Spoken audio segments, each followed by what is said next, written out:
The most threatening to them, precisely because they were cunning and sly. That's basically how they portray them. In other words, the Jewish victims of the Holocaust were slated for destruction simply for who they were. It was pure racism.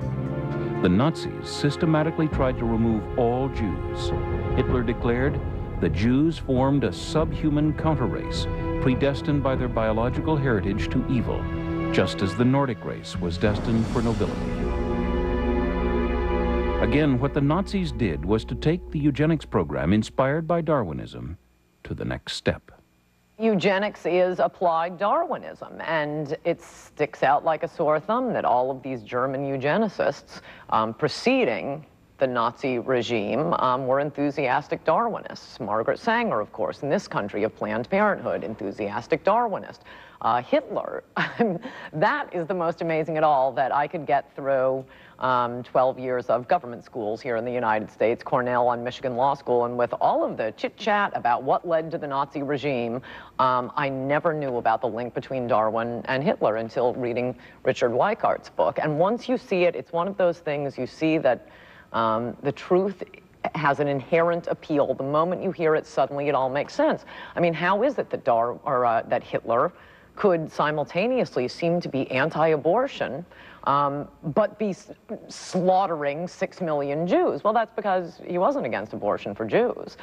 He was applying Darwinism. He thought the Aryans were the fittest, and he was just hurrying natural selection along.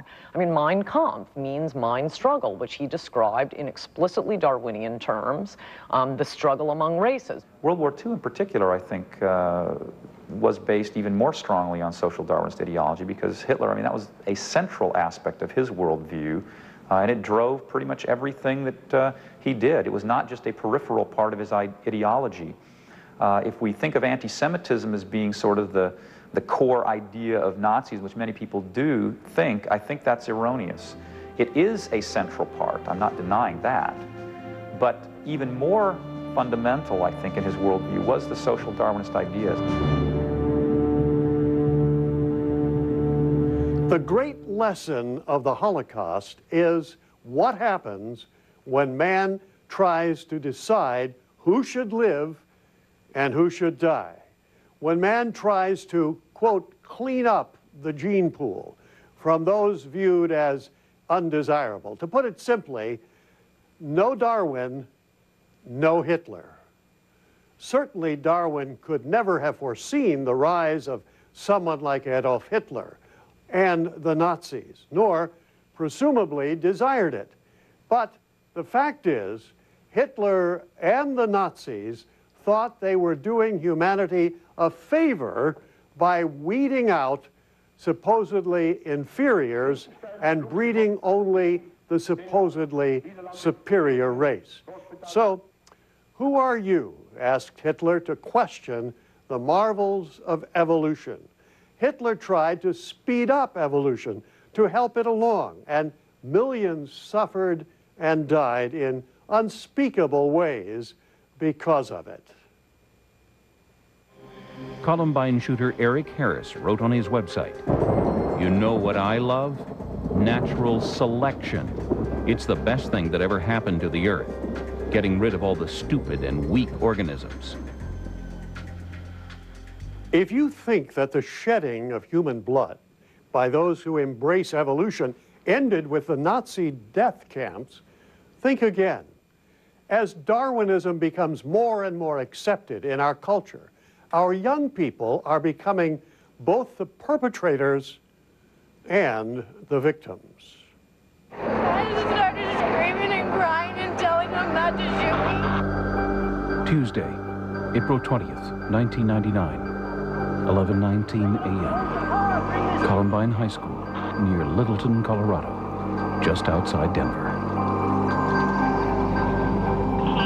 In a hail of gunfire, 11 students and 1 teacher are killed, and 24 others are wounded, before the shooters, Eric Harris and Dylan Klebold, both students at the school, turn their guns on themselves. It is the deadliest school shooting in U.S. history, in a decade that saw school shootings sharply increase overall.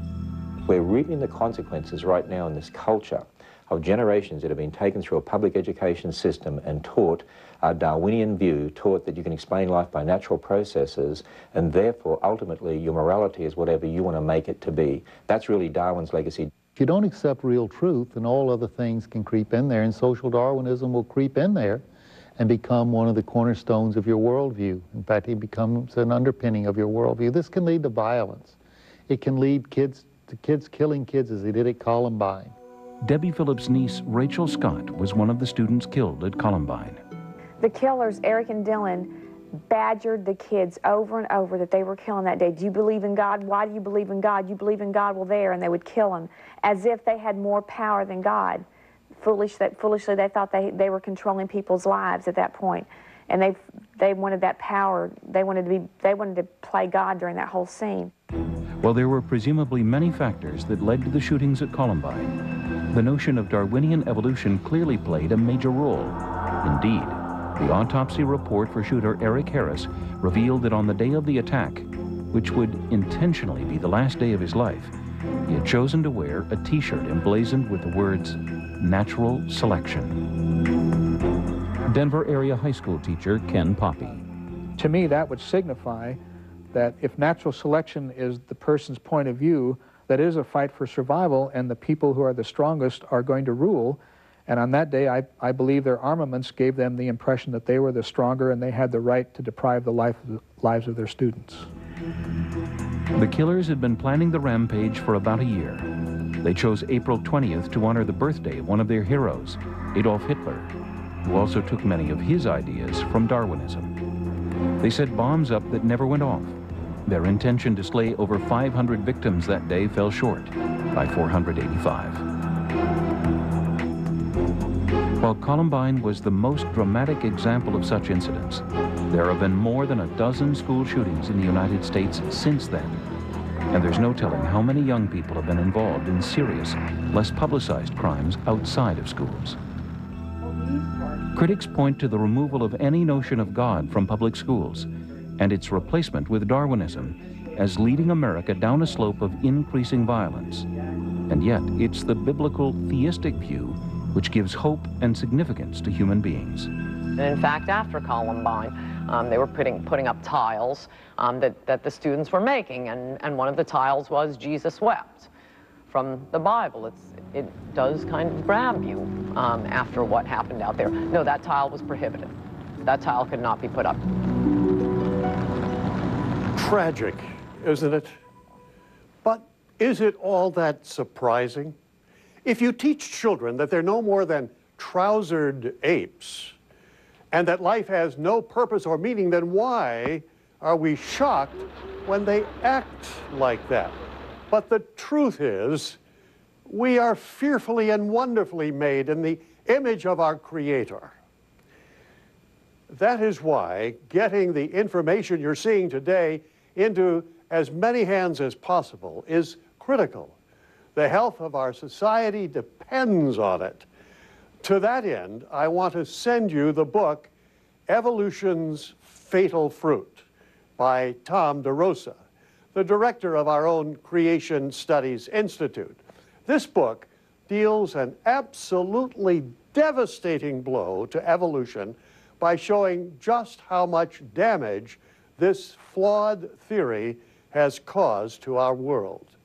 If you or anyone you know believes evolution is just a harmless idea about origins, this book is a must-read.